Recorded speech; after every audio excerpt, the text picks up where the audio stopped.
Bismillahirrahmanirrahim. Assalamualaikum warahmatullahi wabarakatuh. Alhamdulillahirabbil alamin. Wal 'aqibatu lil muttaqin wa la 'udwana illa 'alal zalimin. Asyhadu an la ilaha illallah wahdahu la syarika lah. Syahadatan arju biha an-najata yaumiddin.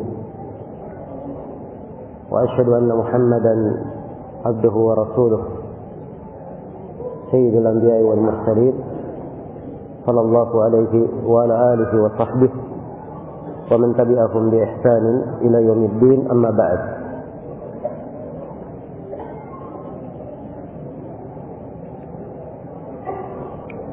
Begini sesi yang ke-13 dari pembahasan kita mengkaji Kitab Tauhid karya Syekh Muhammad bin Abdul Wahhab At-Tamimi rahimahullahu ta'ala. Pada sore hari ini kita akan memasuki bab yang ke-26. Berkata penulis rahimahullahu ta'ala, bab ma ja'a fin nushrah. Bab apa yang datang tentang nushrah. Nushrah itu secara bahasa artinya memisahkan.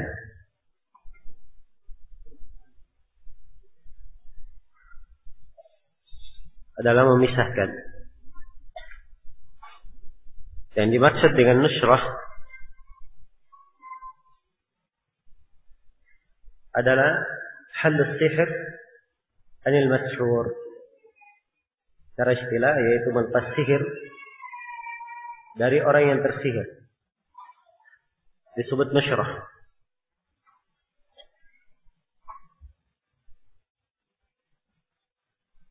Jadi suatu perbuatan yang dengannya menghilangkan sebuah sihir, mengangkatnya atau membersihkannya, itu disebut dengan nama nushrah.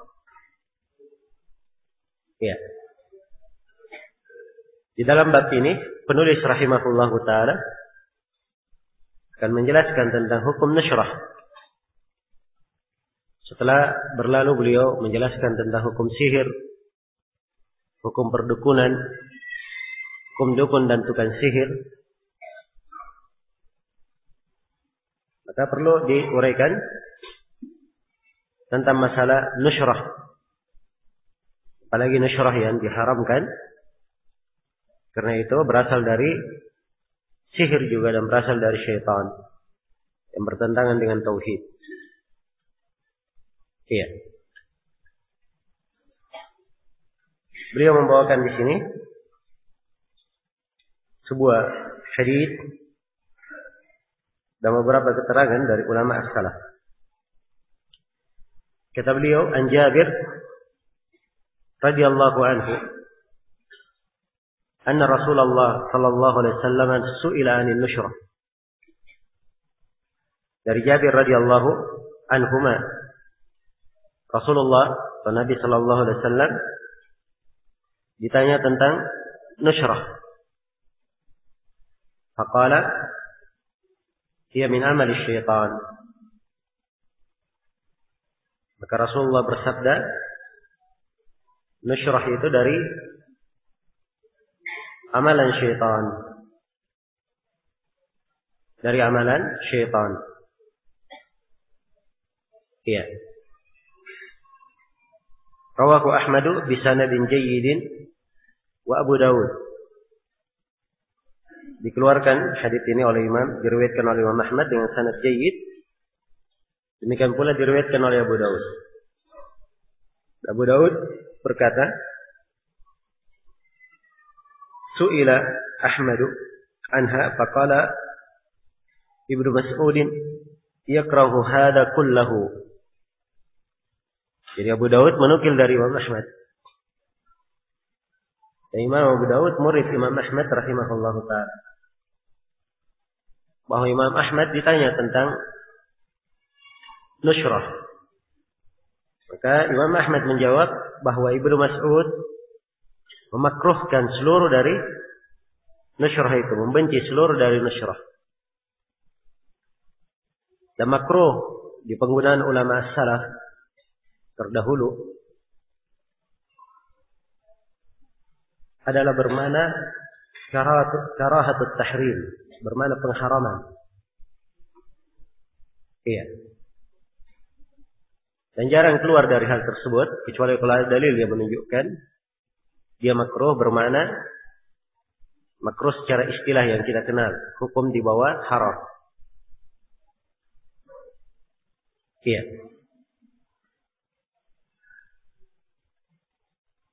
Dan seperti biasa, Imam Ahmad beliau berdalilkan dengan ucapan sahabat. Sebab beliau menganggap ucapan sahabat itu hujjah, dalil. Dan ini juga sudah berlalu, beliau menyebutkan di pembahasan membunuh tukang sihir ada 3 riwayat dari sahabat. Jadi pakai hujjah oleh Imam Ahmad. Iya. Jadi Ibnu Mas'ud membenci nushrah ini yang disebut di dalam hadis dari amalan syaitan. Iya, maka di dalam hadis terdapat penjelasan bahwa dari nushrah itu ada yang merupakan amalan syaitan. Nah, akan datang nanti ada nushrah, melepas sihir dengan cara yang syar'i, dengan ruqyah, membaca Al-Quran, dan yang semisal dengannya, itu tidak ada masalah, akan diterangkan. Namun yang disebut di sini, nushrah dari amalan syaitan. Dari amalan syaitan. Jadi nushrah yang dari amalan syaitan, kalau dia melepas sihir itu, dengan cara menggunakan para syaitan juga. Atau menggunakan sihir yang semisal dengannya. Iya. Maka inilah nushrah yang dilarang. Nushrah yang dilarang. Dan nushrah ini dari perbuatan orang-orang jahiliyah di masa dahulu. Mereka melakukannya. Jadi kalau ada orang yang kena sihir,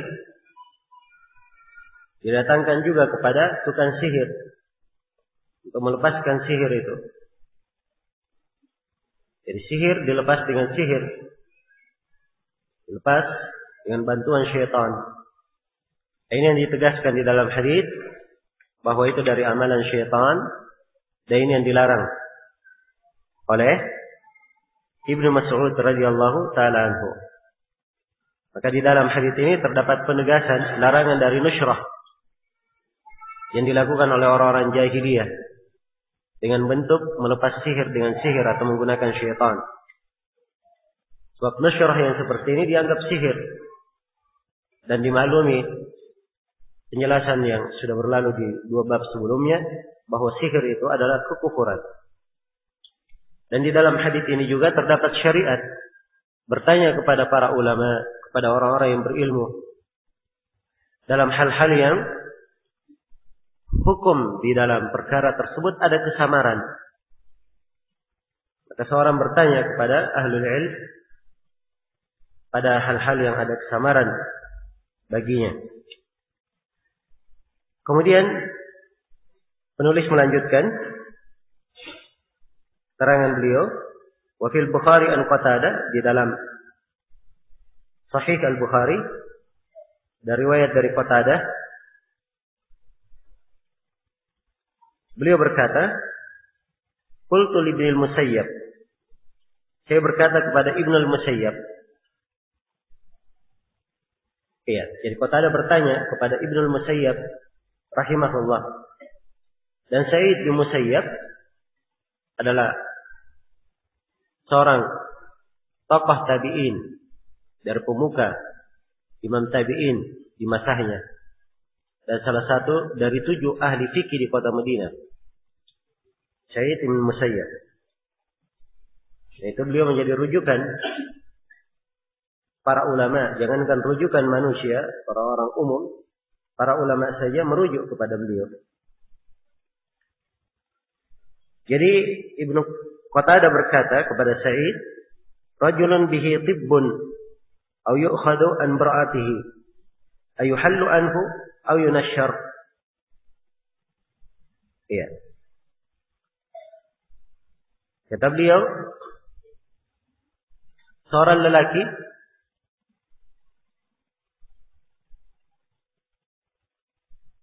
terkena tibbun. Tib di sini artinya sihir. Iya. Terkena sihir.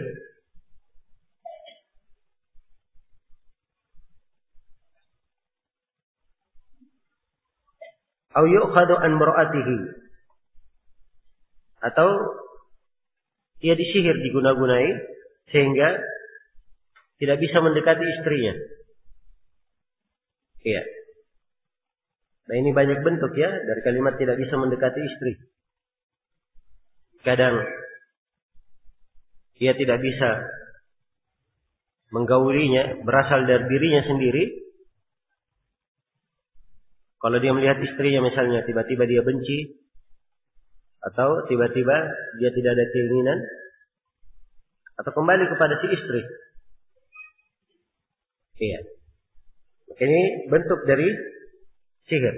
Jadi kalau terjadi seperti ini, ada orang yang tersihir, atau ia diguna-gunai sehingga tidak dapat menggauli istrinya, maka Qatadah bertanya, apakah boleh dihilangkan? Iya, dilepas sihir tersebut? Apakah boleh dilakukan nushrah? Maka Sa'id bin Musayyab menjawab, la ba'sa bihi. Tidak apa-apa dengan itu. Innama yuriduna bihil islah. Amma ma yanfa' fala yunha an. Kata beliau, tidak ada masalah dengannya. Ya. Tidak mengapa dengan hal tersebut, karena mereka hanya menginginkan kebaikan, menginginkan perbaikan.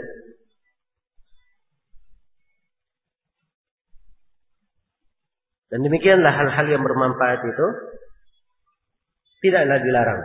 Demikian jawaban Sa'id bin Musayyab. Jadi beliau di sini dari kesimpulan jawabannya, beliau mengatakan bahwa nushrah itu diperbolehkan.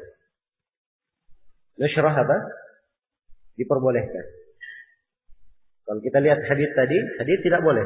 Tapi jawaban Sa'id bin Musayyab boleh. Iya. Dan ini dalam memahaminya mudah. Akan diterangkan nanti bahwa nushrah terbagi dua. Ada yang boleh dan ada yang tidak boleh. Dan jawaban Sa'id bin Musayyab diarahkan kepada nushrah yang apa? Diperbolehkan. Waruwi anil Hasani annahu qala la yahullu as-sihra illa sahir.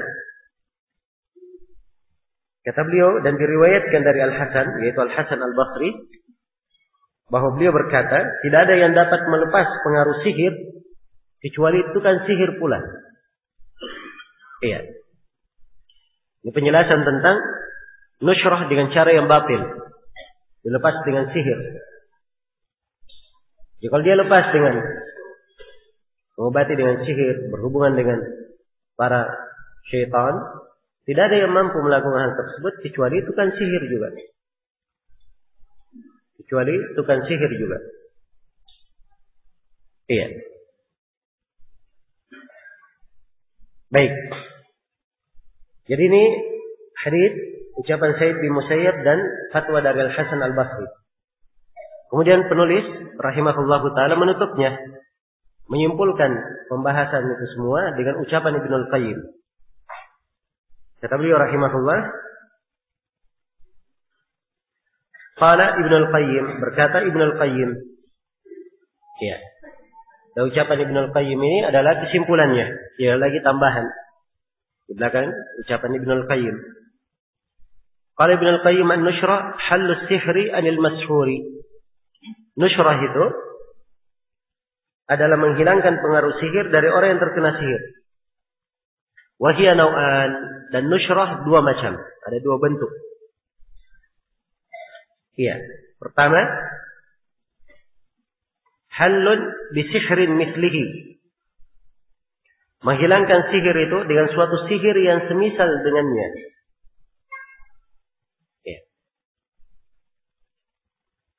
Ini yang pertama ya, jadi sihir dihilangkan dengan sihir yang semisal dengannya. Nah, yang seperti ini kata beliau, wa huwa alladhi min amali syaitan wa alaihi yuhmalu qaulul hasan. Iya. Fa yataqarrabu an-nashir wal muntashir ila syaitan bima yuhibbu fa yubtilu amalahu anil mashhur. Jenis inilah,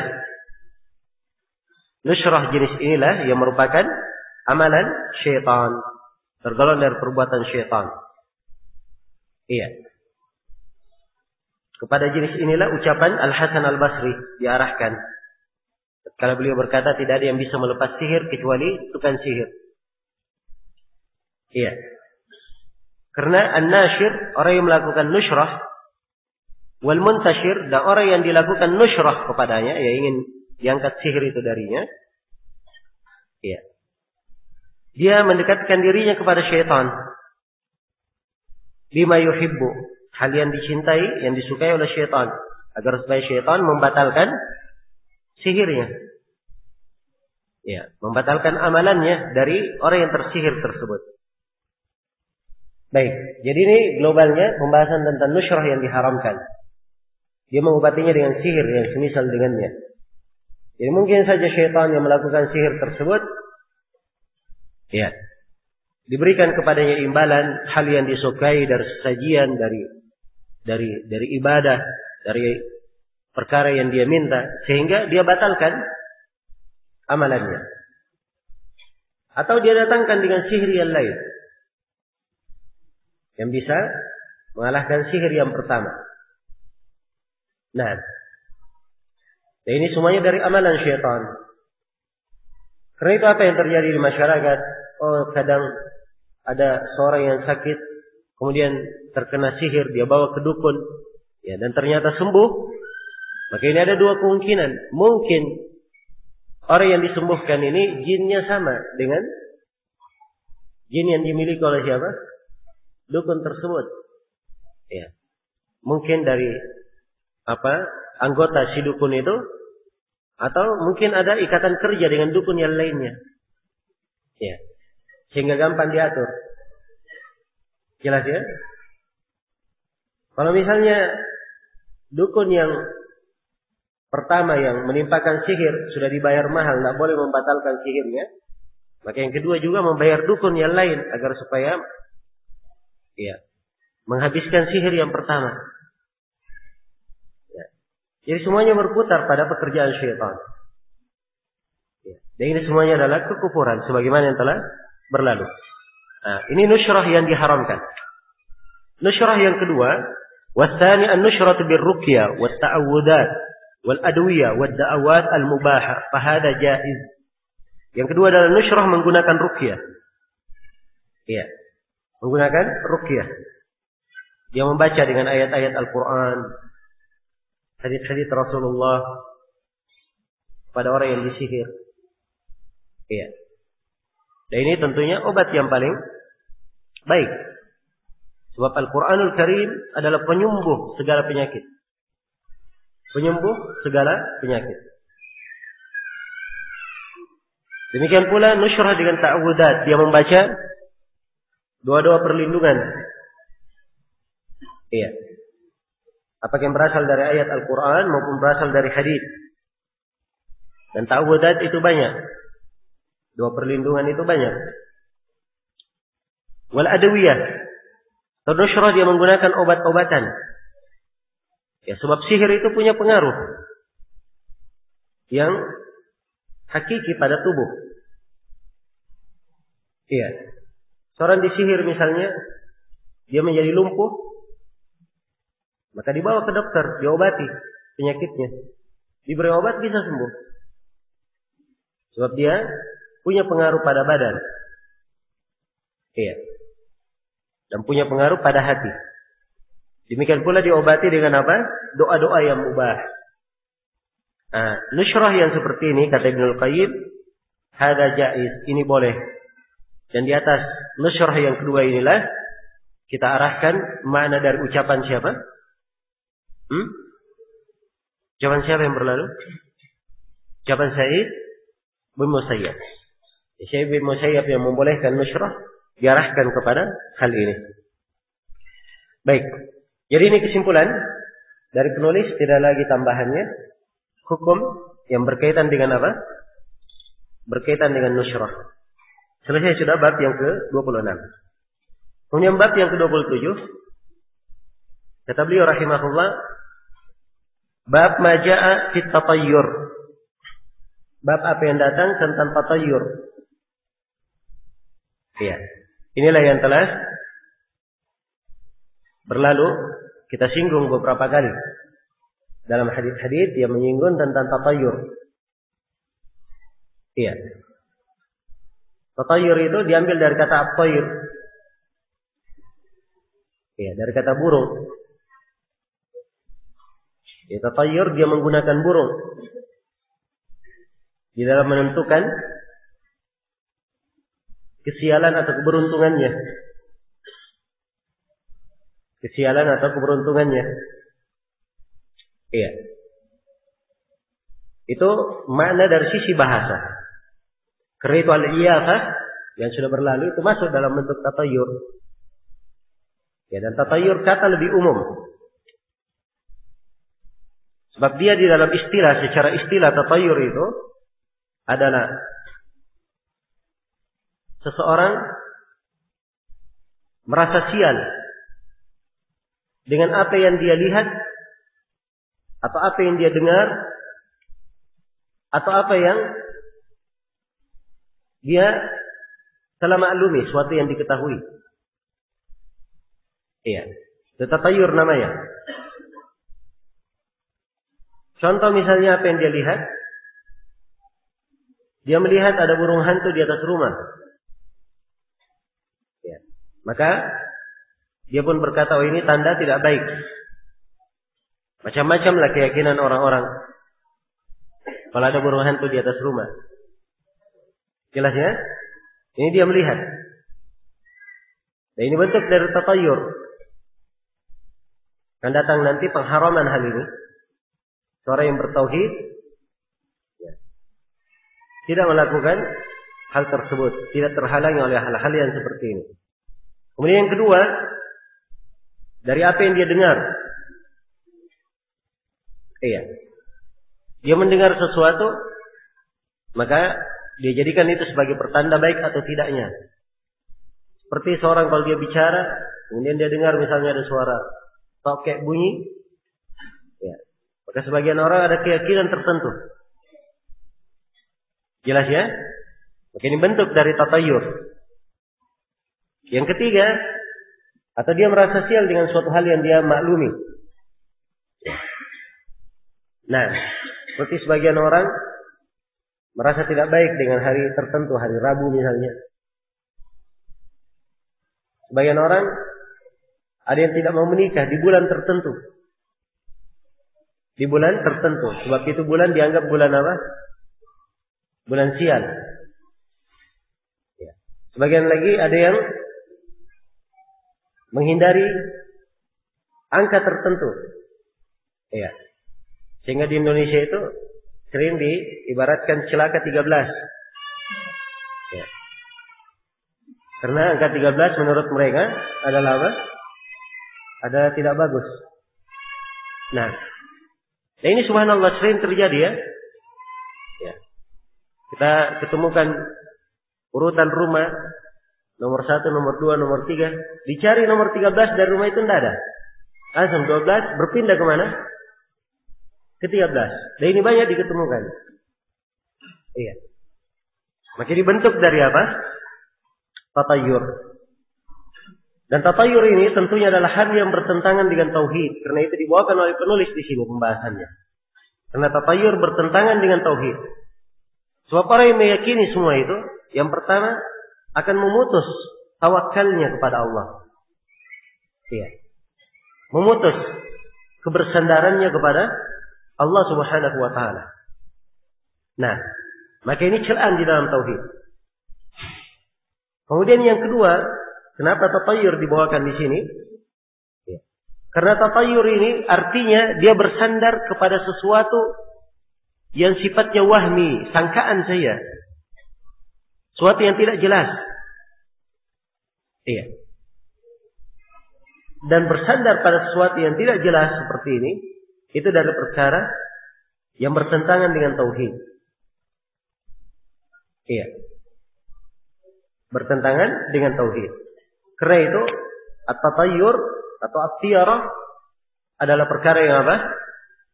Perkara yang diharamkan di dalam syariat kita dan disebut oleh penulis di sini sebab tatayyur ini bentuk dari kesyirikan. Iya. Bentuk dari kesyirikan. Dan sudah kita terangkan bahwa tatayyur kadang bentuk syiriknya adalah syirik kecil, syirik asgar, dan kadang dia bisa menjadi syirik apa? Syirik akbar. Kalau dia yakini bahwa hal itu dengan sendirinya bisa mendatangkan apa? Manfaat atau menolak bahaya.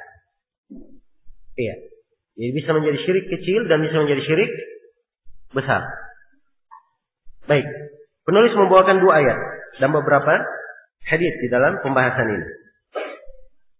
Adapun ayat kata beliau wa qaulillahi ta'ala, firman Allah Ta'ala, ala innama ta'irukum indallah walakinna aktsarahum la ya'lamun. Ala innama ta'iruhum indallah walakinna aktsarahum la ya'lamun. Ketahuilah sungguhnya tiara mereka itu, anggapan nasib sial mereka itu di sisi Allah. Tapi kebanyakan dari mereka tidak mengetahuinya. Kebanyakan dari mereka tidak mengetahuinya. Nah, ini ayat di surah Al-A'raf, di kisah Fir'aun. Ya, ketika Fir'aun dan kaumnya sudah tertimpa oleh paceklik. Ya. Kemudian ada krisis di tengah mereka. Maka mereka berkata bahwa musibah yang menimpa kita ini, nasib sial yang menimpa kita ini, itu disebabkan oleh Nabi Musa dan pengikutnya. Jadi mereka bertatayur bahwa kesialan yang menimpa mereka disebabkan karena siapa? Karena Nabi Musa alaihi salam dan pengikutnya. Iya. Maka Allah Subhanahu wa taala terangkan bahwa innama ta'iruhum indallah. Sungguhnya kesialan yang menimpa mereka itu di sisi Allah. Allah yang menakdirkannya. Allah yang menentukannya. Iya. Allah yang menentukannya. Walakinna aktsarahum la ya'lamun. Tapi banyak dari mereka jahil, tidak mengetahui. Karena kekufuran mereka menghalangi mereka untuk berpikir dengan baik. Kekufuran mereka itu adalah kejahilan yang menghalangi mereka dari ilmu. Iya. Jadi ini kandungan dan makna dari ayat ini. Di ayat yang kedua di surah Yasin, wa qaulihi qalu ta'irukum ma'akum. Firman Allah, para rasul itu berkata, iya, ta'irukum indallah, bahwa kemalangan kalian, kesialan yang menimpa kalian, ma'akum, itu karena kalian sendiri. Iya. Karena kalian sendiri. Ini kisah, ini ucapan orang-orang kafir menanggapi seruan 3 orang nabi yang disebut di awal surah Yasin. Iya. Ketika mereka tertimpa musibah dan malapetaka, maka mereka mengatakan, musibah yang menimpa kami ini, kemalangan yang menimpa kami ini adalah disebabkan karena kalian, wahai para rasul. Maka Allah Subhanahu wa taala terangkan bahwa kemalangan yang menimpa mereka itu oleh sebab perbuatan mereka sendiri. Oleh sebab perbuatan mereka sendiri. Iya. Mereka lah yang karena perbuatan dosa mereka, kekufuran mereka, maka datanglah kemalangan dan musibah yang menimpa mereka. Baik. Jadi ini kandungan dari ayat. Ya. 2 ayat ini tidak bertentangan ya. Sebab ayat yang pertama itu menjelaskan bahwa penentuan musibah, kesialan, kemalangan yang menimpa seseorang, itu semuanya datangnya dari Allah. Allah yang menentukannya. Dan ayat yang kedua menjelaskan bahwa seseorang ketika mendapatkan musibah, kemalangan, kesialan, itu disebabkan karena apa? Perbuatan dirinya sendiri. Iya. Allah yang menurunkannya, tapi mereka mendapatkan hal tersebut ada sebabnya, yaitu karena perbuatan mereka sendiri. Iya. Maka ini penting untuk diperhatikan. Sebab kadang perbuatan seseorang, iya, dia menuai kejelekan di belakangnya karena perbuatannya itu sendiri. Allah berfirman, "Dhahara al-fasadu fil barri wal bahri bima kasabat aydin nas." Tampak kerusakan di daratan dan di lautan disebabkan oleh perbuatan tangan-tangan manusia. Ya, karena adanya dosa, maka turunlah musibah itu. Turunlah musibah tersebut. Iya. Dan nikmat kadang diangkat karena dosa yang terjadi. Sebagaimana firman Allah Subhanahu wa taala, "Walau anna ahlal qura amanu wattaqau, lafatahna 'alaihim barakatin minas sama'i wal ard, walakin kadzabu fa akhadnahum bima kanu yaksibun." Andai kata penduduk negeri beriman dan bertakwa, kami akan bukakan untuk mereka berkah-berkah dari langit dan bumi. Iya. Ini kalau mereka beriman dan bertakwa. Tapi kebalikannya mereka mendustakan. Maka Allah berfirman, kami pun menyiksa mereka karena perbuatan mereka sendiri. Iya. Jadi perbuatan itu yang bermaksiat dan berdosa, ada bentuk bid'ah dan kekufuran di dalamnya, ini mendatangkan bala dan petaka untuk seorang hamba. Baik. Maka diambil dari dua ayat ini penjelasan bahwa tatayyur itu ada. Ya. Telah ada di masa sebelumnya, jauh hari sebelumnya sudah ada. Sebelum masa Nabi sallallahu alaihi wasallam sudah ada. Sebelum masa orang-orang Arab sudah ada tatayyur itu. Sebab Fir'aun sudah melakukan apa? Tatayyur. Demikian pula iya, kaum Al Yasin itu mereka juga sudah melakukan tatayyur. Baik. Kalau begitu tatayyur ini sudah ada sebelumnya. Ya, dan perkara yang dimaklumi. Maka diambil dari dua ayat penjelasan bahwa tatayyur dari perbuatan kaum musyrikin dan amalan orang-orang jahiliyah. Iya. Dan terdapat di dalam dua ayat penetapan qada dan qadar, takdir dan ketentuan itu, iya, adalah dari Allah. Kita wajib mengimaninya. Dan terdapat juga dari dua ayat bahwa musibah yang menimpa itu disebabkan karena maksiat dan karena dosa-dosa yang dilakukan. Dan ayat yang pertama, celaan terhadap orang-orang yang jahil. Karena kejahilan ini akan membinasakan orang tersebut. Sehingga membuat dia tidak bisa mengenal kesyirikan. Ya. Tidak mengenal jalan-jalan yang mengarah kepada kesyirikan. Dan akhirnya ia pun jatuh di dalam kesyirikan tersebut. Jatuh di dalam kesyirikan tersebut. Iya. Dan ini semua ikhwani dan akhwati rahimani wa rahimakumullah, kita perlu selalu menekankan di dalam diri pentingnya mempelajari ilmu syar'i. Pentingnya mempelajari ilmu syar'i. Sebab kejahilan adalah perkara yang sangat buruk, tidak ada kebaikannya. Jahil itu. Kejahilan jangan dipelihara. Jangan dipelihara. Dan seorang jangan ridha dirinya itu tetap berada di atas kejahilan. Iya. Dia harus punya usaha dan upaya. Bagaimana dirinya menyikapi ilmu pada setiap harinya ada perkembangan. Hari esoknya harus lebih baik daripada hari sebelumnya. Iya.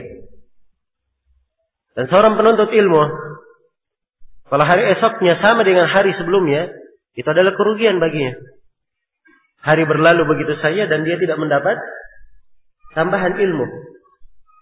Maka harusnya terus dia pacu dirinya, mengurangi dan mempelajari. Ya.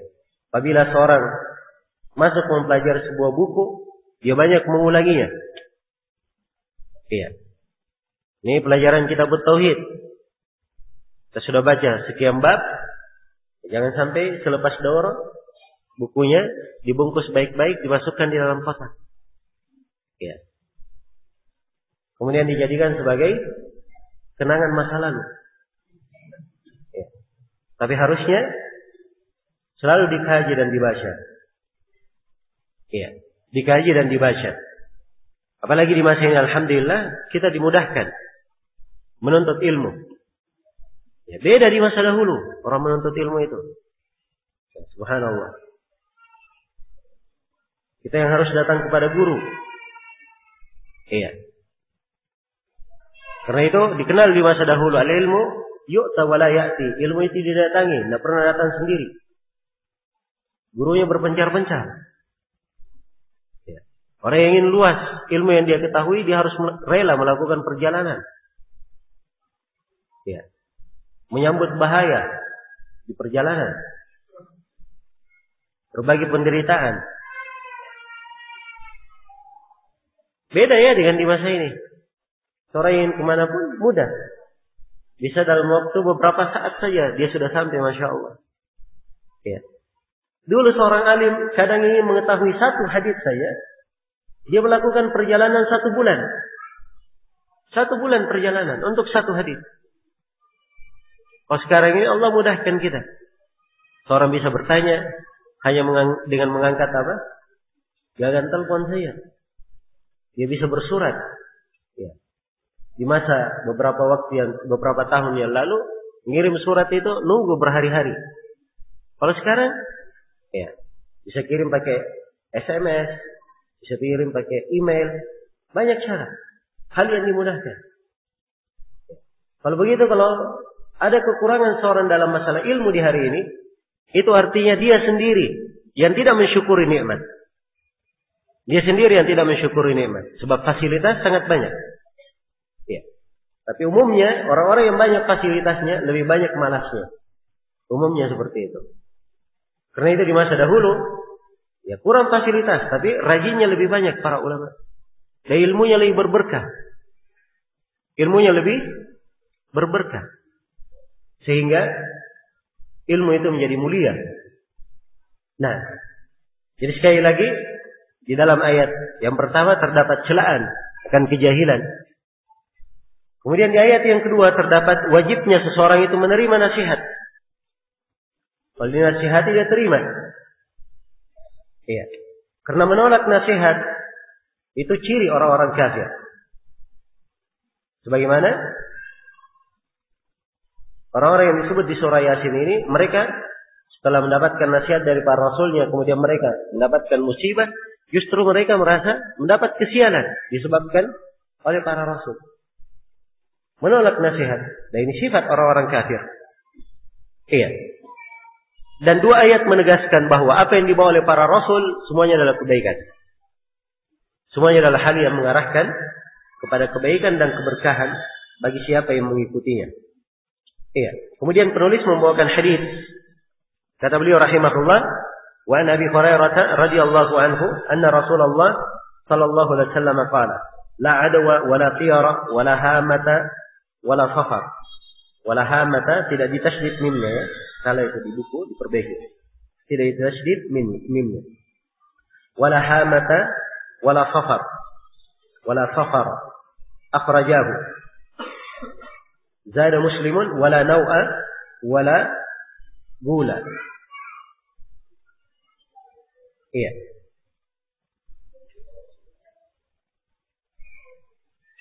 Baik.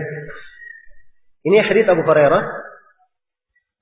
Rasulullah sallallahu alaihi wasallam, Abu Hurairah berkata bahwa Rasulullah sallallahu alaihi wasallam bersabda, tidak ada adwa, tidak ada penularan. Adwa artinya apa? Penularan. Wala tiyara, dan tidak ada yang disebut tiyara itu. Iya. Kita terangkan satu persatu. Adwa artinya penularan. Tidak ada penularan. Apa maksudnya tidak ada penularan? Iya. Maksudnya tidak ada penularan, yaitu penularan yang berjalan dengan sendiri. Iya. Penularan yang berpengaruh dengan sendirinya. Jadi penafian di sini, penafian terhadap pengaruh dengan sendirinya. Ya. Bukan artinya penularan itu tidak ada sama sekali. Sebab ini menyelisihi apa? Menyelisihi kenyataan. Iya. Jelas ya? Menyelisihi kenyataan. Kalau ada unta yang sehat, kemudian dimasukkan di tengahnya unta yang berkudis, ya. Unta-unta yang sehat ini sebagiannya terjangkiti penyakit kudis juga. Jelas ya? Baik. Karena itu di dalam sebagian hadis Nabi Shallallahu Alaihi Wasallam mengingatkan tentang hal itu. Iya. Dan juga Nabi Shallallahu Alaihi Wasallam bersabda, "Firra minal majdum, firaraka minal asad." Larilah engkau dari orang yang kusta, sebagaimana engkau lari kalau ketemu dengan singa. Iya. Ini menunjukkan bahwa sesuatu itu kalau dari sisi kenyataan bisa menular. Tapi yang dinafikan di dalam hadis itu adalah penularan dengan sendirinya. Harus diketahui bahwa penularan itu terjadi Allah yang menakdirkannya. Allah yang menghendakinya. Karena itu pada sebagian orang yang bergaul dengan orang yang memiliki penyakit menular, dia tidak tertimpa penyakit. Karena memang Allah Subhanahu wa taala yang menghendakinya. Iya. Dan Nabi Shallallahu Alaihi Wasallam pernah menjelaskannya di dalam sebuah hadis tentang unta yang sehat. Ya, dimasukkan di tengah mereka unta yang apa? Berkudis. Maka unta yang sehat pun terjangkiti. Maka Rasulullah bertanya, unta kudis yang pertama itu dari mana datangnya penyakitnya? Kalau yang kedua kan tertulari, tapi yang pertama siapa yang menularinya? Ya. Penyakit datangnya dari mana? Dari Allah. Maka sebagaimana yang pertama dia dapat penyakit, Allah yang menghendakinya, demikian pula unta yang tertulari itu dia mendapatkan penularan, Allah pula yang apa? Menghendakinya. Iya. Baik. Jadi ini makna dari hadis. Walaupun ada pendapat-pendapat yang lainnya di kalangan para ulama tentang makna hadis ini. Tapi ini yang ditegaskan oleh sejumlah dari ulama kita. Baik. Jadilah adwa, tidak ada penularan. Maksudnya tidak ada penularan itu berpengaruh dengan sendirinya. Iya. Wala tiyara, dan tidak ada tiyara. Tiyara ini sama dengan tatayur. Ya. Adalah tatayur. Baik. Di dalam hadis ini dinafikan tidak ada tiyara itu. Tidak ada yang disebut namanya apa? Kesialan. Iya. Yang sudah kita terangkan. Baik. Apakah kesialan memakai burung? Tidak harus ya, kalau burung, tiara itu kan dari kata burung. Tidak harus pakai burung. Ya. Kadang dia pakai nama, kadang dia pakai lafaz, kadang tempat, orang, benda, atau apapun. Yang jelas, dia merasa sial dengan hal tersebut. Ini tidak ada tiara. Seorang tertimpa sesuatu, Allah yang menghendakinya. Wala hamata. Berikutnya, dan tidak ada hama. Iya. Tidak ada hama. Hama ini adalah sejenis burung atau burung hantu. Iya. Burung hantu yang orang-orang Arab berkeyakinan padanya. Iya. Jadi kalau sudah ada di atas sebuah rumah, iya, ada keyakinannya bahwa akan ada yang meninggal. Dan di antara sebagian keyakinan orang-orang Arab, kalau misalnya ada orang yang terbunuh, iya, lalu ada burung hantu di atas rumahnya, maka itu adalah sebuah pertanda akan ruh orang yang terbunuh tersebut. Baik. Jadi ini semuanya dari keyakinan yang batil. Dinafikan. La hamata. Tidak ada yang namanya hama itu. Iya. Jelas ya? Tidak ada yang namanya hama. Ya. Dan inilah letak indahnya seorang bertauhid. Ketika dia mendengar hadis yang seperti ini, tidak ada pengaruh ada burung hantu, tidak ada burung hantu. Ya. Tidak ada pengaruhnya bagi dia. Jelas ya?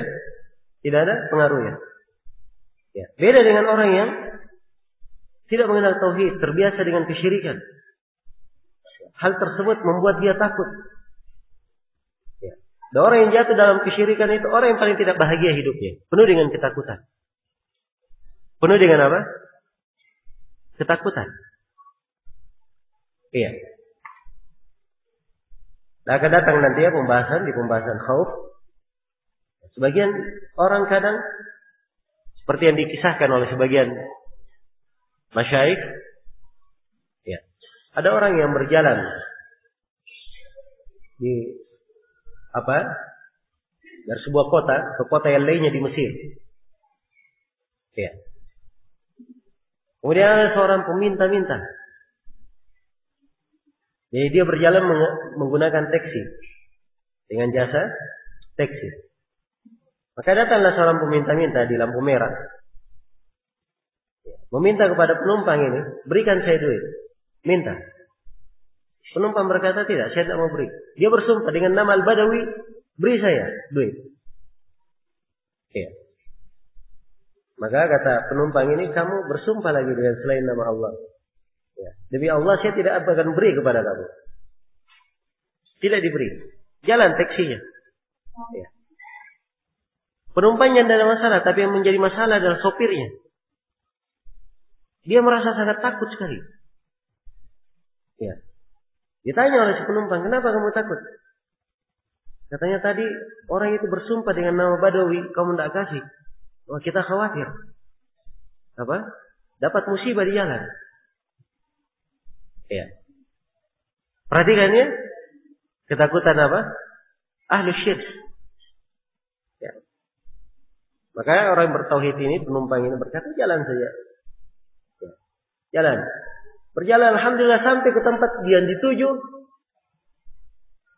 Dan tidak ada suatu kejadian pun yang terjadi. Kata si penumpang, sudah saya bilang kan, alhamdulillah tidak ada masalah. Itu tidak ada pengaruhnya. Ya. Apa kata sopir? Ya memang Sayyid Badawi itu orangnya pemurah. Ya. Dia adalah orangnya apa? Pemurah. Lihat ya bagaimana kesyirikan itu kalau sudah masuk di dalam hati, memberi pengaruh sedemikian rupa ya, kepada seorang. Karena itu bersyukurlah kepada Allah, orang yang mengenal tauhid. Itu adalah anugerah, nikmat dari Allah Subhanahu wa taala. Iya. Wala safara. Dan tidak ada safar. Ya. Safar ini ada yang mengatakan bahwa dia adalah penyakit safar di dalam perut. Iya. Yang katanya bahwa ini penyakit lebih menular daripada kudis.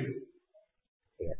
Jadi kalau safar ini yang dimaksud, penyakit yang menular ini pada hewan yang berada di perut hewan ternak akan menular pada hewan yang lainnya, maka dinafikan di sini tidak ada safar, sama dengan yang pertama, la adwa.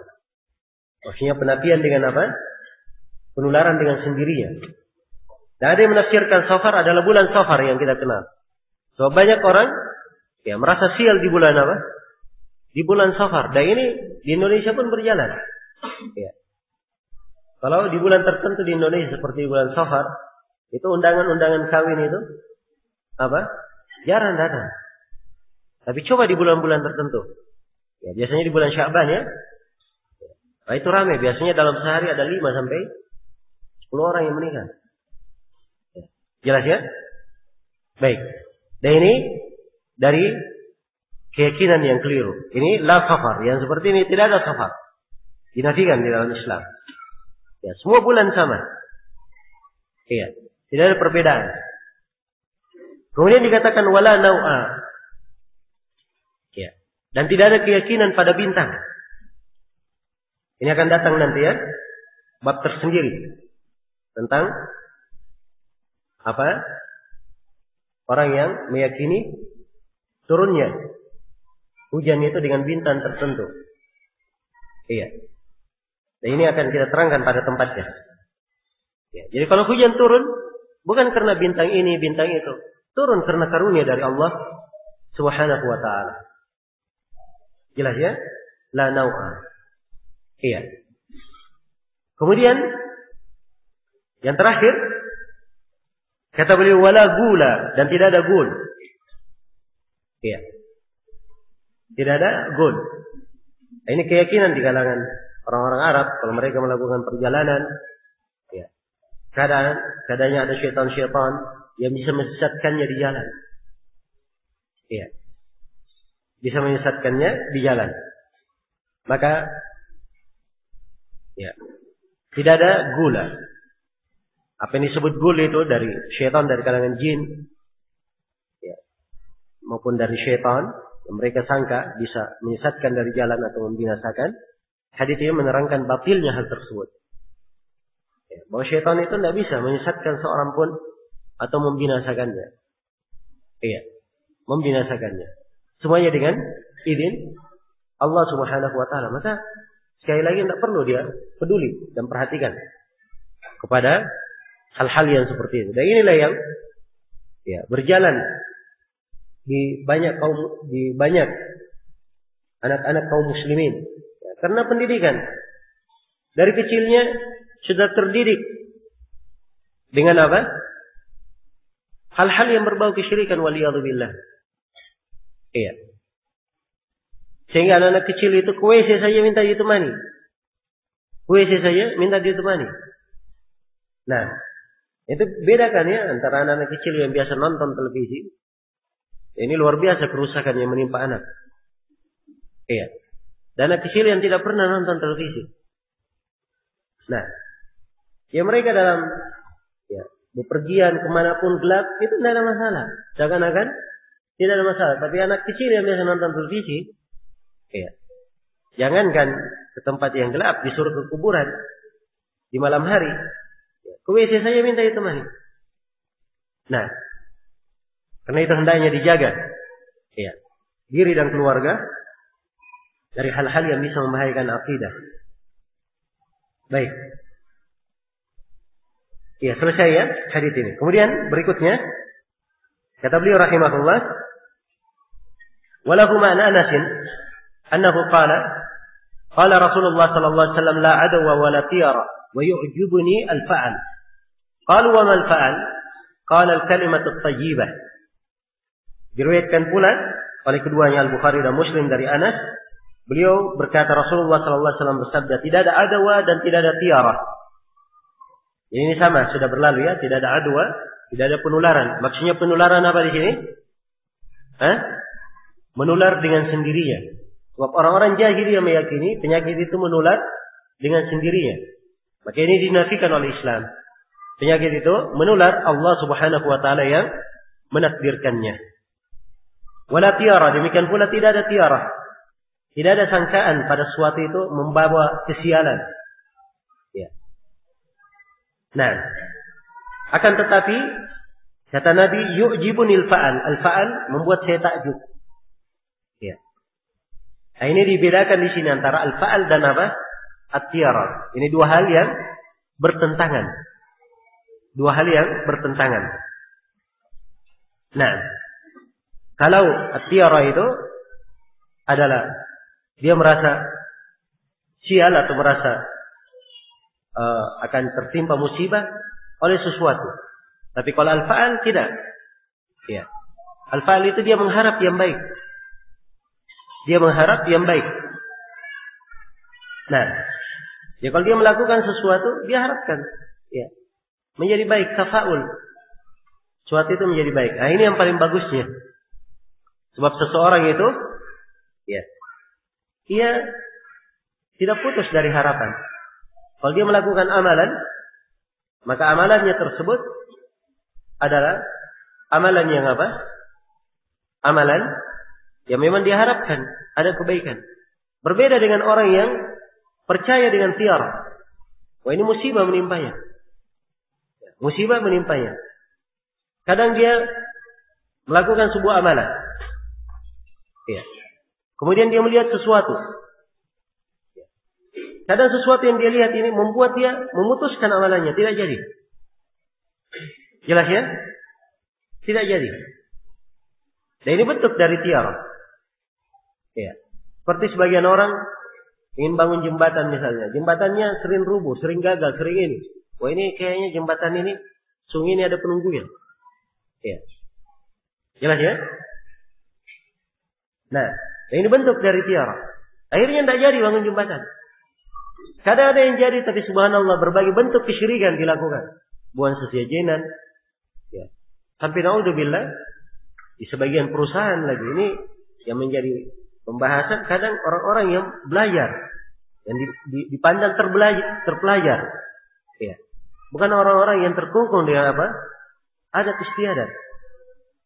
Ada di sebagian perusahaan besar, ya, di mana di penambangan, kadang di suatu tempat banyak terjadi kecelakaan di situ. Oh, itu ada rutinitasnya, tiap pekan atau tiap bulan dibawakan sesajian. Ya. Tapi tiap kali diberikan sesajian, makin banyak saja kecelakaan. Ya. Mereka bukannya berhenti, tapi sesajiannya ditambah. Alhamdulillah. Ya. Sesajiannya apa? Ditambah. Ya. Ini bagaimana? Kalau kesyirikan itu sudah masuk ke dalam hati, merusak. Iya, merusak. Beda dengan al-fa'al. Al-fa'al itu seorang berharap yang baik. Berharap yang baik. Nah, ya sekali lagi tiara itu dari bahayanya, dia kadang bisa memutuskan amalan. Kalau tidak memutuskan, amalannya jalan, tapi hatinya was-was. Hatinya apa? Was-was. Oh, mungkin begini, mungkin begitu. Ya, penuh kekhawatiran. Ya, dan ini dari bahaya menimpa seorang hamba. Ya. Kalau keyakinannya tidak ada tiara dan dia suka dengan harapan, nah ini seorang yang bertauhid. Karena itu para sahabat bertanya, qalu wa mal fa'al? Apakah al-fa'al itu? Kata Nabi, al-kalimatut thayyibah, yaitu kalimat yang baik. Kalimat yang baik pada segala sesuatu. Dia melakukan pekerjaan, insyaallah, ya. Kita harapkan pekerjaan ini berhasil. Insyaallah jalan. Kalimat yang baik yang terdengar. Bukan kalimat yang apa? Ya. Mengandung sifat atau mengandung perasaan pesimis. Dia akan mendapatkan sesuatu yang dia akan cari tersebut. Nah, baik.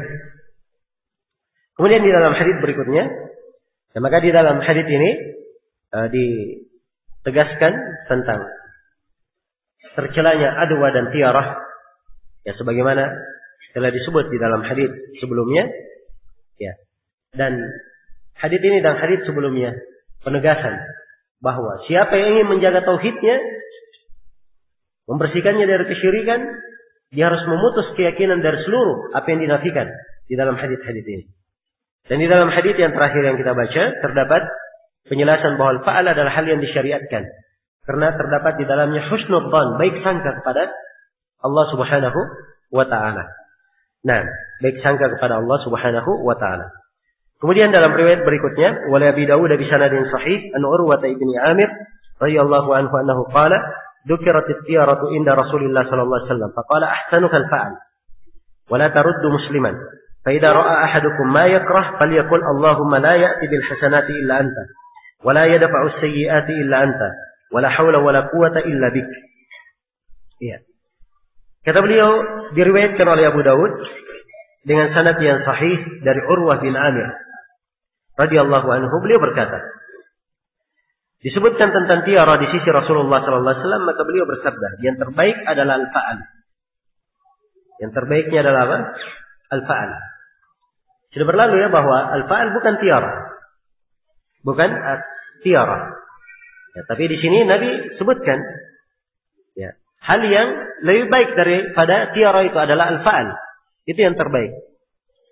Jadi daripada seorang itu ketika melakukan amalan, ya dia merasa sial, maka harusnya dia ketika melakukan amalan dia berbaik sangka, insya Allah akan ada kebaikan di belakangnya. Itu al-fa'al namanya. Nah, baik. Kata beliau, wala taruddu musliman, dan fa'al ini ya, tidak menolak seorang muslim. Ya.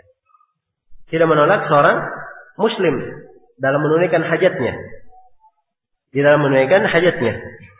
Jadi tidak menghentikannya untuk menunaikan apa yang dia niatkan. Berbeda dengan tiarah. Tiarah itu menghentikan seorang melakukan apa yang dia inginkan. Kalau tidak menghentikannya, maka paling tidak diwarnai dengan apa? Was-was. Tapi al-fa'al tidak. Membuat seorang itu tetap berjalan. Melakukan apa yang dia ingin amalkan. Iya. Kemudian Rasulullah SAW mengajarkan. Apabila seorang kadang melihat apa yang dia tidak senangi. Kata beliau, فَإِذَا رَأَى أَحَدُكُمْ مَا يَكْرَهُ. Ya, apabila salah seorang di antara kalian melihat sesuatu yang dia benci, tidak dia suka. Nah, ini kadang ada ya, menimpa seorang. Dia berjalan keluar dari rumah, ingin melakukan perjalanan, dia melihat orang kecelakaan misalnya. Ya, tiba-tiba ada sesuatu di dalam hatinya. Jelas ya, ada sesuatu di dalam hatinya. Kalau ini terjadi, maka Nabi mengajarkan. Ya. Selain daripada meyakini tidak ada tiara, ya, dia membaca doa. Falyaqul Allahumma la ya'ti bil hasanati illa anta. Ya, dia baca doa ini dengan menghayati maknanya tentunya. Ya, sebab doa itu bermanfaat kalau dihayati apa? Maknanya. Allahumma la ya'ti bil hasanati illa anta. Ya Allah, tidak ada yang dapat mendatangkan kebaikan kecuali Engkau. Iya. Wala yadfa' sayyi'ati illa anta. Dan tidak ada yang dapat menolak keburukan kecuali Engkau pula. Wala haula wala quwata illa bik. Dan tidak ada upaya dan kekuatan kecuali dengan pertolongan-Mu. Jelas ya? Jadi ini doa yang agung. Apabila muncul pada diri seorang melihat hal-hal tertentu, sesuatu di dalam hatinya, dia ucapkan doa ini. InsyaAllah ta'ala akan apa? Akan hilang hal-hal tersebut. Iya. Terdapat bahwa seorang yang bertauhid itu membersihkan dirinya dari segala bentuk tiarah. Iya. Dan terdapat di dalam hadis ini cara menolak tiarah itu adalah dengan dia berdoa dan berzikir kepada Allah Subhanahu wa taala. Ya, kalau terjadi di dalam hati ada tiara, maka hendaknya dihapus dengan doa dan diyakini, dihapus dengan doa dan bertawakal kepada Allah Subhanahu wa taala. Nah, dan hadis ini juga menjelaskan bahwa al-fa'al itu adalah hal yang terbaik. Hal yang terbaik, lebih baik daripada tiara. Dan di dalam hadis terdapat kewajiban seorang itu bertawakal, bersandar penuh, menyandarkan segala daya dan upaya, segala kekuatan hanya kepada Allah Subhanahu wa taala. Kemudian hadis berikutnya kata beliau di halaman 139, wa Ibnu Mas'ud marfu'an at-tiyaratu syirkun, at-tiyaratu syirkun wa ma minna illa walakinna Allah yudhibuhu bitawakkul. Rawahu Abu Dawud wa Tirmidzi wa sahhahahu wa ja'ala akhirahu min qauli Ibnu Mas'ud. Kata beliau dari Ibnu Mas'ud radhiyallahu anhu secara marfu', beliau berkata, tiara adalah kesyirikan, tiara adalah kesyirikan. Jadi penegasannya bahwa tiara adalah apa? Adalah kesyirikan. Syirik apa itu tiara? Syirik akbar atau syirik asgar? Hah? Saya ulangi, syirik akbar atau syirik asgar? Siapa yang menjawab syirik asgar? Angkat tangannya. Hah?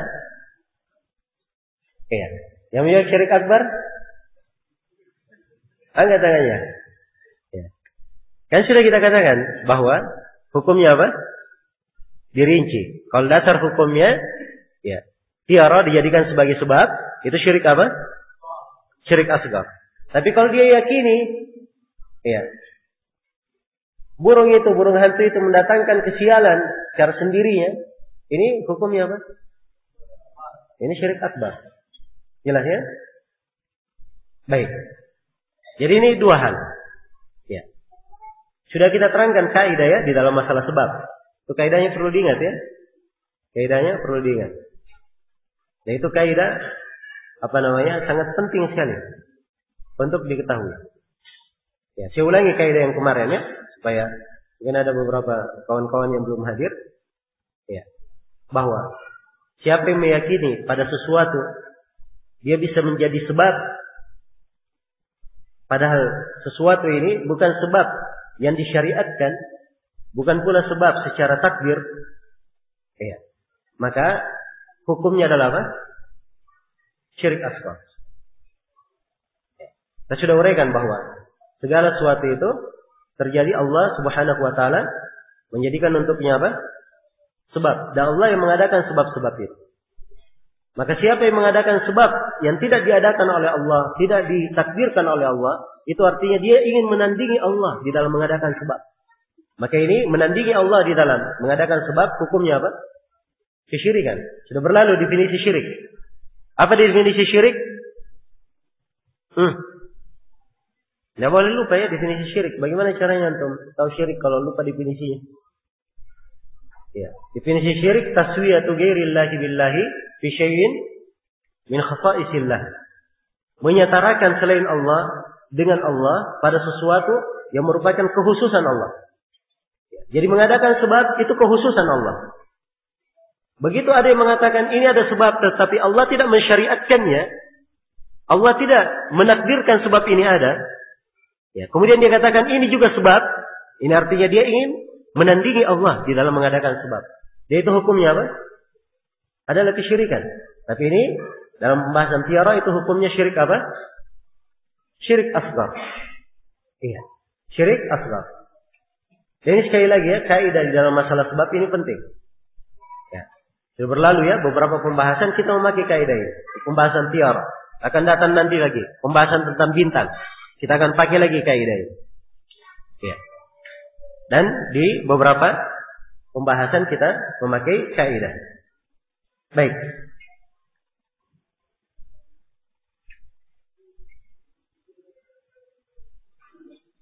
Kata beliau, tiara syirk. Tiara syirk. Jadi tiara itu adalah kesyirikan. Ya. Kemudian kata beliau, tidak seorang pun di antara kita, ma minna illa, tidak seorang pun di antara kita, kecuali illa, tidak diterangkan. Illa apa? Kecuali apa? Ya. Kecuali mungkin dia jatuh di dalam apa? Hal tersebut. Atau mungkin ada sesuatu yang melekat di hatinya. Ya. Nah, ini menunjukkan bahwa tiara itu, ya, kadang seorang menganggap sesuatu itu bisa mendatangkan kesialan, memberikan pengaruh di hatinya. Itu perkara yang kadang terhitung wajar pada seseorang. Ya. Sering seorang itu kadang ada di perasaan hatinya begini. Tapi Rasulullah ajarkan, ya, walakinna Allah yudhibuhu bitawakkul. Allah akan hilangkan hal tersebut dengan seorang itu bertawakal. Ya. Dia keluar rumah misalnya, kemudian dia lihat ada orang yang tertimpa musibah, kecelakaan. Ya. Ada sesuatu di dalam hatinya, perasaan tidak enak. Jangan dia kata, perasaan saya tidak enak, kalau gitu saya pulang saja. Ini bentuk dari apa? Bentuk dari tiara. Ya. Tapi harusnya dia jalan saja. Dan itu dihilangkan dengan apa? Tawakal kepada Allah Subhanahu wa taala. Iya. Allah yang menakdirkan segala sesuatu. Kalau pulang pun, kalau Allah menakdirkan kena musibah walaupun di atas tempat tidurnya. Jelas ya? Nah, karena itu harus dihilangkan dengan apa? Dengan tawakal kepada Allah Subhanahu wa taala. Baik, ini hadis diriwayatkan oleh Abu Daud, At-Tirmidzi dan disahihkan oleh beliau dan di akhirnya dijadikan dari ucapan Ibnu Mas'ud. Iya. Maka terdapat di dalam hadis ini penegasan bahwa tiara dari kesyirikan. Dan terdapat di dalam hadis disyariatkannya seorang itu menegaskan sesuatu 2 kali atau 3 kali supaya lebih mudah dihafal, mudah dipahami. Iya. Dan terdapat bahwa obat untuk menghilangkan tiara adalah apa? Bertawakal kepada Allah Subhanahu wa taala, menyandarkan segala urusan kepada Allah, dan tidak peduli terhadap hal-hal yang dianggap sebagai tiara itu. Kemudian dalam hadis berikutnya kata beliau, wali Ahmad min hadits Ibnu Amr Dan dalam riwayat Ahmad dari hadits Ibnu Umar, beliau berkata, "Man raddat tiara an hajatihi faqad asyrak." Ya, Nabi bersabda, barang siapa yang menghentikan hajatnya karena tiara, dia telah berbuat kesyirikan. Jelas ya? Ya, kalau bisa dia ingin melakukan sesuatu, dia lihat atau dia dengar perkara yang jelek, atau dia keluar, oh ini tanggal 13, ya, hari sial, dia pulang. Ya, misalnya. Maka ini dia telah berbuat kesyirikan. Sebab dia sudah jatuh di dalam apa? Tiara. Sudah jatuh dalam tiara. Kemudian, qalu ya Rasulullah, ma kaffaratu dzalik? Ya, para sahabat bertanya, ya Rasulullah, apa kafaranya kalau terjadi seperti itu? Maka Rasulullah mengajarkan, qala an taqul Allahumma la khaira illa khairuk, wa la tayra illa tayruk, wa la ilaha ghairuk. Yaitu engkau membaca doa, Allahumma la khaira illa khairuk, ya Allah, tidak ada kebaikan kecuali kebaikan dari engkau, dan tidak ada kesialan kecuali kesialan dari engkau, dan tidak ada ilah yang berhak diibadahi kecuali engkau. Nah, ini yang paling indah. Seorang menyandarkan segala sesuatu kepada Allah dan memurnikan ketergantungannya kepada Allah dengan menyatakan tidak ada yang berhak diibadahi kecuali engkau. Iya. Baik. Maka terdapat di dalam hadis ini penegasan juga bahwa tiara itu adalah kesyirikan. Iya. Tiara itu adalah kesyirikan. Dan ini hadis menjelaskan bagaimana hakikat dari tiara itu. Ya, tiara itu kalau terjadi dia tertahan dari hajatnya, tidak bisa dia lakukan. Nah inilah pengaruh tiara hakikatnya. Kemudian yang ketiga, hadis ini juga menunjukkan bahwa seorang yang bertauhid itu tidak berpengaruh dengan bentuk tiara yang dia lihat. Iya. Dan hadis ini menegaskan pentingnya seorang itu menjaga dzikir-dzikir, menghafal dzikir-dzikir yang seperti ini. Ya. Jadi yang seperti ini kalau misalnya dia muncul sebuah perkara yang tidak enak di hatinya atau dia melihat sesuatu, dia baca doa ini. Allahumma la khaira illa khairuk, wa la tayra illa tayruk, wa la ilaha ghairuk. Tadi dia baca doa sebelumnya. Allahumma la ya'ti bil hasanati illa anta, wa la yadfa' as-sayyiati illa anta, wa la haula wa la quwata illa bik. Maka ini akan apa? Iya, menguatkan hatinya, menghilangkan tiara tersebut. Dan terdapat bahwa seorang yang bertauhid itu harus berbekal dengan doa-doa. Harus punya bekal-bekal. Ya. Sebab bekal dengan doa ini itu membentenginya. Ya, begitu ada sesuatu dia mengucapkan doa. Ya. Langsung mengikat hatinya dengan apa? Allah Subhanahu wa taala. Iya. Maka dari sini sangat erat sekali hubungan doa itu dengan tauhid. Sangat erat sekali hubungan doa dengan apa? Dengan tauhid. Baik. Kemudian yang terakhir, hadis yang terakhir, walahu min hadits al-Fadl Ibnu Abbas, innamat tayru ma amdaka aw raddaka. Diriwayatkan pula oleh Imam Ahmad dari Al-Fadl bin Abbas, beliau berkata, sesungguhnya tiara itu adalah sesuatu yang menjadikan engkau meneruskan atau membatalkan keperluanmu. Iya. Kalau dia misalnya melihat hal yang baik, oh ini hari yang baik, jalan. Dia keluar melihat hal yang jelek, oh ini hari yang jelek, dia kembali. Nah, itu yang disebut tiara. Itu hakikatnya. Baik.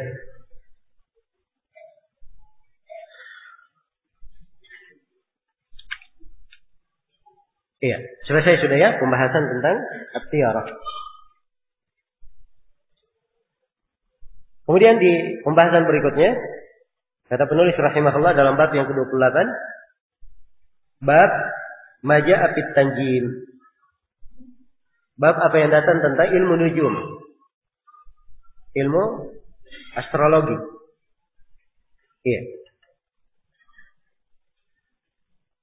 Di dalam bab ini penulis rahimahullah akan merinci dan menjelaskan hukum-hukum seputar ilmu nujum. Iya. Dan kaitan pembahasan ini dengan tauhid sangat jelas sekali. Ya. Karena sebagian dari ilmu nujum itu batil. Terdapat di dalamnya bentuk seorang itu mengaku tahu ilmu yang gaib. Ya, ketergantungan kepada selain Allah, menisbatkan terjadinya sesuatu kepada bintang. Dan ini semuanya bertentangan dengan tauhid. Karena itu sangat pantas sekali kalau penulis membahas di sini tentang ilmu an-nujum, agar supaya diterangkan apa sisi-sisi kesyirikan dalam mempelajari ilmu astrologi ini, dan bagaimana sikap seorang muwahhid, orang yang bertauhid di dalam hal ini. Iya. Setelah kita terangkan ya bahwa ilmu nujum itu terbagi berapa? Terbagi dua. Ada ilmu apa? Ilmu ta'sir dan ada ilmu at-taysir. Iya. Ada ilmu nujum berkaitan dengan ta'sir. Kaitannya dengan pengaruh. Iya. Dan ada yang berkaitan dengan taysir. Berkaitan dengan apa? Dengan menggunakan bintang-bintang itu untuk mengukur perjalanan. Ya. Yang tercela yang pertama yang ta'sir. Ya, dia meyakini bahwa bintang-bintang itu berpengaruh. Iya. Dan ilmu ta'sir ini, ilmu nujum yang tercela ini terbagi tiga. Nah, yang pertama adalah keyakinan bahwa bintang-bintang itu dengan sendirinya memberi pengaruh, dia memberi manfaat, menolak bahaya, ya, mendatangkan kebaikan, memberikan kejelekan. Ya, kalau dia yakini seperti ini adalah syirik apa? Syirik akbar. Jelas. Ya. Dan inilah kesyirikan kaum Nabi Ibrahim alaihissalam. Iya. Ini kesyirikan kelompok atau umat as-saibah yang menyembah kepada bintang, matahari dan apa? Bulan. Mereka meyakini bahwa ya, bintang-bintang tersebut ya, itu memberikan pengaruh dengan sendirinya. Memberi pengaruh dengan sendirinya. Ya. Jadi artinya itu semuanya adalah pencipta bersama dengan Allah. Dan ini adalah syirik akbar, tidak diragukan. Nah, kemudian yang kedua dari bentuk ilmu ta'sir ini, iya, adalah dia menggunakan pergerakan bintang, perpindahannya, persilih gantiannya sebagai tanda akan perkara-perkara gaib yang akan terjadi, hal-hal yang akan terjadi. Ya. Misalnya, kalau ada bintang begini, maka ini akan terjadi keberuntungan. Kalau ada bintang begini, akan terjadi paceklik. Kalau ada bintang begini, akan terjadi hujan. Iya. Jelas ya? Maka, hal yang seperti ini masuk di dalam seseorang itu mempelajari ilmu gaib. Iya. Dan dimaklumi bahwa seorang yang mengaku punya ilmu gaib itu adalah kekafiran, kekufuran. Allah firman, "Qul la ya'lamu man fis samawati wal ardil ghaiba illa Allah." Katakan bahwa tidak ada seorang pun di langit dan di bumi yang mengetahui yang gaib itu kecuali Allah Subhanahu wa taala. Baik. Jadi ini yang kedua. Ini kekufuran juga. Dan yang ketiga dalam mempelajari ilmu bintang yang merupakan ilmu ta'sir, ilmu astrologi yang dicela, yang kita sebut di sini sebagai ilmu ta'sir, adalah dia menjadikan bintang itu sebagai sebab saja. Sebagai sebab. Ya, bedanya dengan yang kedua tadi, kalau yang kedua dia jadikan perputaran bintang itu sebagai tanda menentukan apa? Perkara gaib yang akan datang. Ya. Adapun yang ketiga ini dia jadikan sebagai sebab. Iya. Dia jadikan sebagai sebab. Oh, turun hujan. Ini karena telah datang si bintang fulani. Bintang ini sudah muncul. Maka turunlah apa? Hujan. Jadi menisbatkan hujan turun disebabkan karena munculnya bintang tersebut. Itu adalah apa? Ini hukumnya apa ini? Kalau hanya sekedar sebab, hukumnya adalah syirik asghar. Jelas ya? Jadi tampak dari sini bahwa ilmu nujum itu bertingkat-tingkat. Kadang dia bisa membatalkan tauhid dan kadang bisa apa? Menghilangkan kesempurnaan tauhid. Iya. Ini ilmu nujum yang tercela, yang kita sebut sebagai ilmu ta'sir. Adapun ilmu at-taysir, ya, yang dipakai untuk perjalanan, nah ini adalah hal yang diperbolehkan. Hal yang diperbolehkan. Nah, kalau dia pakai untuk menentukan kemaslahatan dunia, seperti menentukan arah barat, timur, utara, selatan, ya, menentukan arah kiblat, ya boleh saja. Dia menggunakan apa? Ilmu tentang bintang ini. Nah, iya. Bahkan kadang di sebagian keadaan dia bukan hanya dibolehkan, tetapi kadang diwajibkan. Kalau berkaitan dengan ibadah yang wajib misalnya, seperti dia sholat, dia ingin sholat di tengah padang pasir, ya. Dia tidak tahu mana arah kiblat, dan dia bisa menghitung kiblat itu kemana dengan melihat apa? Ke bintang. Maka di sini dia harus melihatnya. Jelas ya? Baik. Kemudian penulis bawakan di sini asar dari Qatadah. Kata beliau, qala al-Bukhari fi sahihi qala Qatadah. Dalam sahihnya Al-Bukhari berkata, Qatadah berkata, khalaqallahu hadhihi an-nujum li thalath. Allah menciptakan bintang-bintang ini untuk 3 hikmah. Zinatan lis-sama, sebagai hiasan di langit, warujuman lisyayatin, sebagai alat pelempar syaitan. Ini sudah berlalu ya, mana syaitan yang mendengar berita itu dilempar dengan bintang.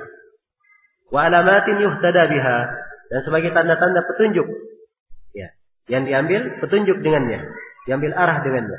Kata Qatadah, faman ta'awwala fiha ghaira dalik faqad akhta wa adha'a nasibahu wa takallafa bima la ilma lahu bih. Oleh karena itu, siapa yang berpendapat selain daripada 3 hal tersebut dalam masalah ini, sungguh dia telah salah dan telah melantarkan bagiannya serta membebani dirinya dengan hal yang dia tidak memiliki ilmu tentangnya. Jadi ilmu, ya, menggunakan bintang itu dengan 3. Ini 3 manfaatnya. Salah satunya yang dijadikan sebagai at-taysir, untuk menentukan arah saya. Ya, menentukan arah. Baik. Wa kariha Qatadah ta'allamu manazilil qamar. Wa lam yurakhis Ibnu Uyainah fihi. Dzakarahu harbun anhuma. Ya.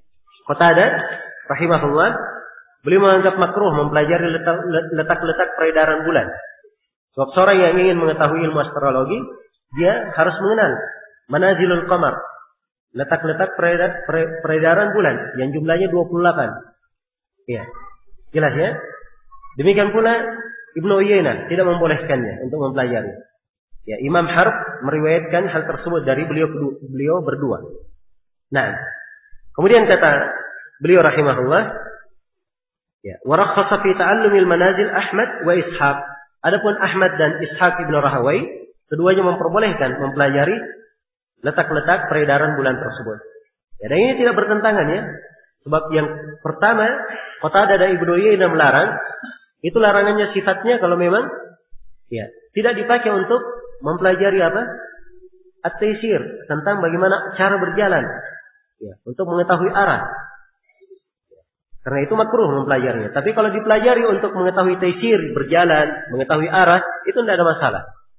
Itu tidak ada masalah. Yang dilarang adalah ilmu ta'sir dengan 3 bentuk yang telah kita sebutkan tadi. Kemudian terakhir kata beliau di sini riwayat An Nabi Musa radhiyallahu anhu annahu qala Rasulullah sallallahu alaihi wasallam thalathatun la yadkhuluna al-jannah mudminul khamar wa qati'ur rahim wa musaddiqun bis-sihr rawahu Ahmad wa Ibnu Hibban fi sahihi. Dari Abu Musa radhiyallahu anhu beliau berkata Rasulullah sallallahu alaihi wasallam bersabda, 3 golongan yang tidak dimasukkan ke dalam surga. Ya. Tidak dimasukkan ke dalam surga. Ini menunjukkan bahwa 3 golongan ini adalah orang yang apa? Orang yang sangat besar dosanya. Ya, dan kalimat tidak dimasukkan ke dalam surga di sini, ya, tidak mesti memaknakan bahwa hal yang disebutkan nanti bermakna perkara yang mengkafirkan keluar dari Islam. Tidak mesti. Ya. Sebab tidak masuk ke surga mungkin tidak masuk selama-lamanya dan mungkin tidak masuk sementara. Jelas ya? Sesuai dengan jenis dosanya. Kalau dia syirik akbar tidak masuk selama-lamanya. Kalau syirik asgar atau maksiat maka tidak masuk sementara. Dia disiksa dulu di neraka, setelah itu dikeluarkan masuk ke mana? Ke surga. Yang pertama mudminul khamar. Yang pertama orang yang pecandu khamar. Ya, ini sudah pecandu minuman keras. Dan minum khamar itu sendiri adalah dosa, disebut sebagai ummul khaba'ith. Pokoknya dosa-dosa. Pokok dosa-dosa. Nah, sebab dia dosa bisa menyeret kepada dosa yang lainnya. Karena ini disebut ummul khaba'ith. Ya, disebutkan ya bahwa ada seorang yang minum khamar, dia mabuk. Sudah berdosa minum khamar. Dalam keadaan mabuk, waliyadzubillah, dia berzina dengan ibunya. Ya, dia merkosa ibunya. Ya, dalam keadaan mabuk, dia sadar.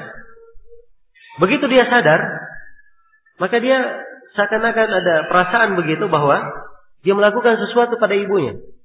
Dia tanya pada ibunya, apa yang dia lakukan pada saat dia mabuk. Akhirnya ibunya beritahu.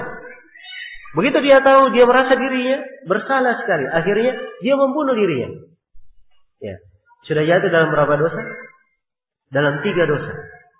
Ya, karena itu minum khamar adalah pokok apa? Pokok dosa-dosa waliyadzubillah. Nah, kemudian yang kedua, qati'ur rahim, orang yang memutus silaturahminya.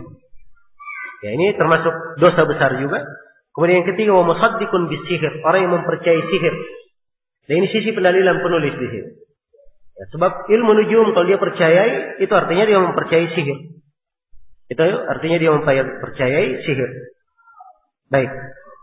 Selesai sudah ya dari pembahasan yang bisa kita simpulkan bahwa Allah Subhanahu wa taala ya menjelaskan hikmah diciptakannya bintang-bintang itu.